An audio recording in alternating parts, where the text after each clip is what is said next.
Phuoc Thi Province, South Vietnam, October 1968. Sergeant First Class David Crozet knelt in the mud, his eyes fixed on the 5 Australian SAS operatives finalizing their patrol prep.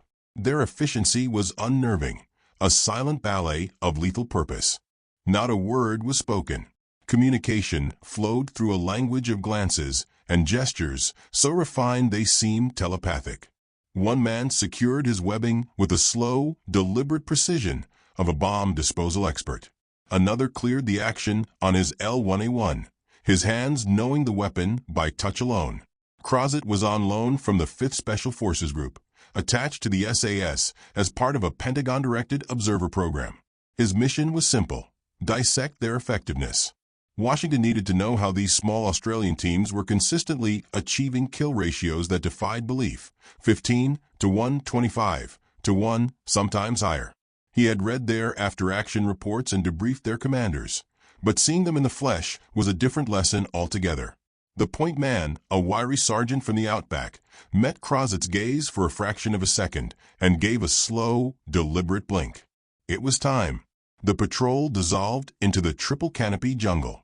One second they were men, the next they were ghosts. No sign of their passage, no sound, nothing. Crozet counted to 30 and then moved to follow.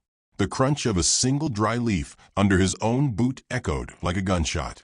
The Australians were already a kilometer ahead, swallowed whole by the green. That evening, by the light of a kerosene lamp, Crozet would scrawl in his journal, "We can replicate their gear. We can memorize their drills. We can adopt their tactics. But we cannot think like them." He didn't know it then, but for the next 2 years, the entire U.S. Army Advisory Command would try to do just that. And they would never quite succeed. When the Australian SAS first deployed to Vietnam in 1966, they were met with a mixture of professional courtesy and quiet skepticism from their American allies. To a U.S. command waging a war of 500,000 men, the 120-strong SAS contingent appeared to be little more than a symbolic political gesture. "We welcome the support," noted Major General Thomas Riker in a later debrief. "But strategically, we wondered what a single squadron could achieve that our battalions could not." The Australian methodology seemed archaic to American planners. While U.S. doctrine relied on aerial mobility and overwhelming firepower, the SAS insisted on small, 4-man patrols conducting long-range reconnaissance for weeks at a time. They operated with near-total radio silence, avoided fire support, and demanded a level of autonomy that made American commanders deeply uncomfortable. The idea of sending men into the jungle for weeks with no quick reaction force, no artillery on call, it was counter to everything we practiced, recalled Colonel Peter Thorne. In 1966, we saw it as borderline suicidal. The American way of war was built on the helicopter and the body count. The Australian way was built on the stalk and the ambush. They weren't searching to destroy, they were hunting to eliminate. "Our objective wasn't a battle, it was a conclusion," stated Sergeant Major Ian Jock Wallace, an SAS veteran. "We aimed to find the enemy, learn his habits, and then remove him with maximum efficiency and minimum fuss. The goal was to be a rumor, not a presence." This approach initially baffled their allies. But confusion soon turned to astonishment as the results began to filter up the chain of command. Within their first year in Phuoc Thi Province, SAS patrols were reporting kill ratios that defied belief, 15 to 1, 20 to 1, and higher. They were dismantling VC infrastructure, capturing high-value targets, and gathering intelligence with an almost preternatural success rate. By mid-1967, the polite skepticism in the Pentagon had evaporated, replaced by an urgent, pressing question. How? How was this tiny force achieving results that eluded entire U.S. divisions? And could their methods be learned? The answer lay in a culture forged over decades.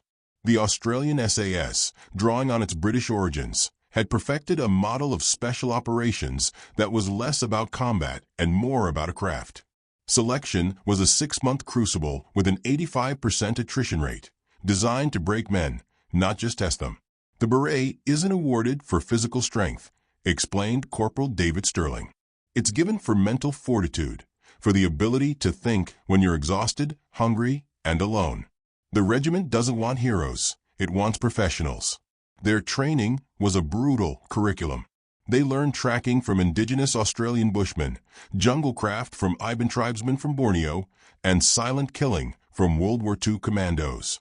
By the time a trooper earned his sandy-colored beret, he was a master of navigation, medicine, demolition, and communications. Deployed to the dense jungles and complex tunnel systems of Phuoc, the SAS had a simple mandate: become the task force's eyes and ears. Their operational doctrine was a study in contrast to American methods. Inserted by helicopter at last light, they would move only at night, using the terrain as both shield and weapon. Radio contact was brief, coded, and kept to an absolute minimum. A patrol might cover 60 clicks in a week and never fire a shot, recalled Trooper Mark Sandy Davidson. But we'd return with a complete picture of the enemy's order of battle. We weren't just soldiers, we were accountants of death, tallying every man, every weapon, every cache. When they did strike, their signature was the deliberate ambush. Unlike the American hasty ambush, the SAS would shadow an enemy unit for days, learning its rhythm, identifying its leader, and selecting a killing ground that offered no escape. They would position themselves terrifyingly close, often within 15 meters. The first volley was the only one that mattered, said Sergeant Ron the Rat Thompson. It was synchronized to eliminate the entire front and rear security simultaneously. The enemy was caught in a perfect box. 15 seconds of controlled violence, then silence. We'd be gone before the echo faded. The event that cemented their legend in the eyes of U.S. observers was Operation Coburg in May 1967. A 5-man patrol, led by Sergeant Frank the Bishop Kelly, was tasked with locating a suspected VC regimental headquarters in the Nui Din Hills. For 4 days, Kelly's team moved like phantoms. They navigated streams by submerged rock crossings, used animal trails to avoid established paths, and maintained absolute noise discipline. The U.S. Army observer attached to the patrol, Lieutenant Carl Miller, later wrote that the experience redefined my understanding of soldiering. On the 5th day, Kelly identified a perfect ambush site along a narrow jungle defile. The patrol established a linear ambush and waited. For 14 hours, they remained motionless despite the sweltering heat and swarms of insects. Finally, a VC command group of approximately 35 soldiers entered the kill zone. The signal to initiate was a single, soft click over the radio earpiece. The initial burst of automatic fire cut down 12 men, including the senior political officer. The patrol systematically raked the stunned column with rifle fire and grenades. The entire engagement lasted 90 seconds. The result was 28 confirmed enemy Kia, the capture of vital cryptographic equipment, and 0 SAS casualties. When Lieutenant Miller reported the engagement to the U.S. command, he was met with stunned disbelief. "You're telling me 5 men engaged a company-sized element and suffered no losses?" challenged a senior officer. Miller's reply was simple: "I'm not telling you, sir. I was there." The undeniable success of operations like Coburg triggered a concerted American effort to replicate the SAS model. Initiated in late 1967, Project Osprey saw the creation of dedicated U.S. hunter-killer teams trained by Australian advisors. The first Osprey patrol inserted in November 1967. It was compromised within 48 hours, forcing an emergency extraction under enemy fire. "We were too loud, too hasty, and too predictable," admitted Master Sergeant Eric Moose Jankowski, a highly decorated Green Beret. "The Australians moved with a patience we couldn't comprehend. We were trained to dominate the jungle. They were trained to become part of it." Other U.S. teams saw marginal success, but the consistency of the SAS remained elusive. Where Australian patrols succeeded in over 80% of their missions, the Osprey team struggled to maintain a 35% success rate.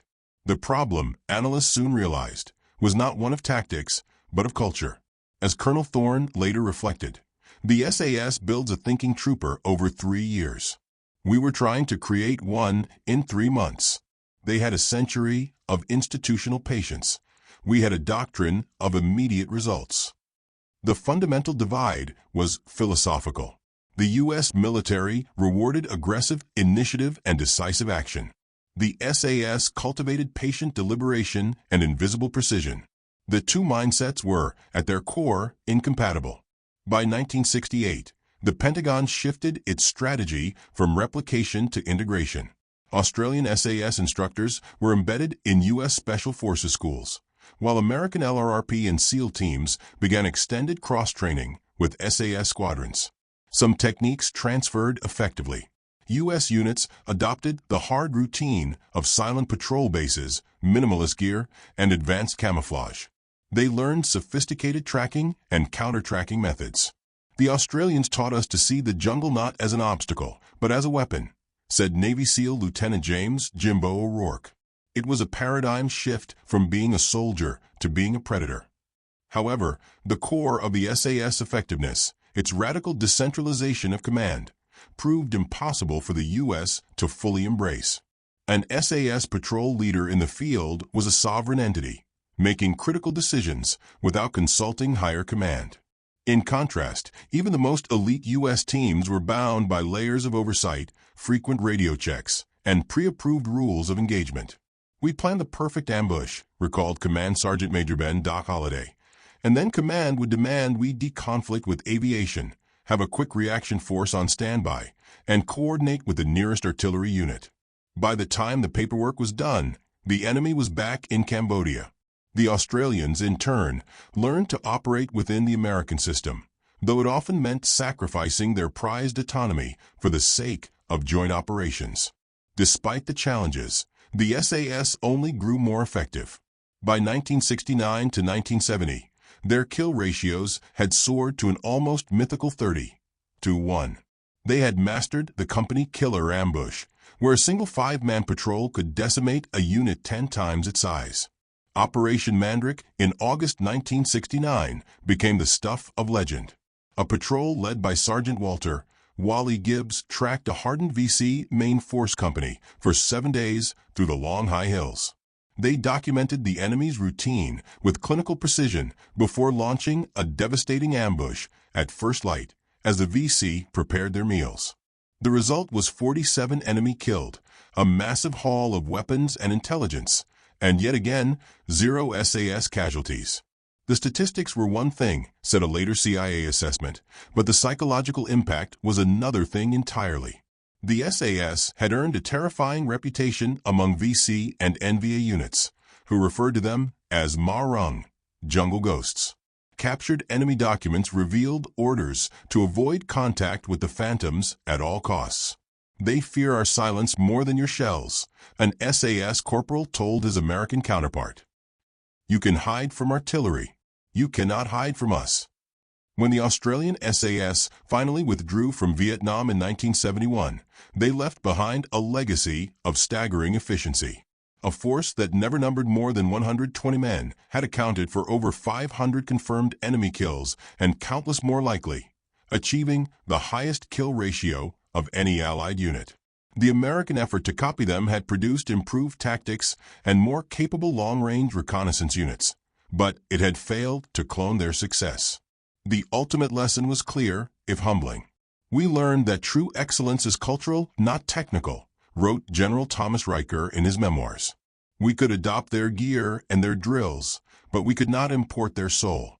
The SAS was a masterpiece built over a generation. You cannot rush a masterpiece.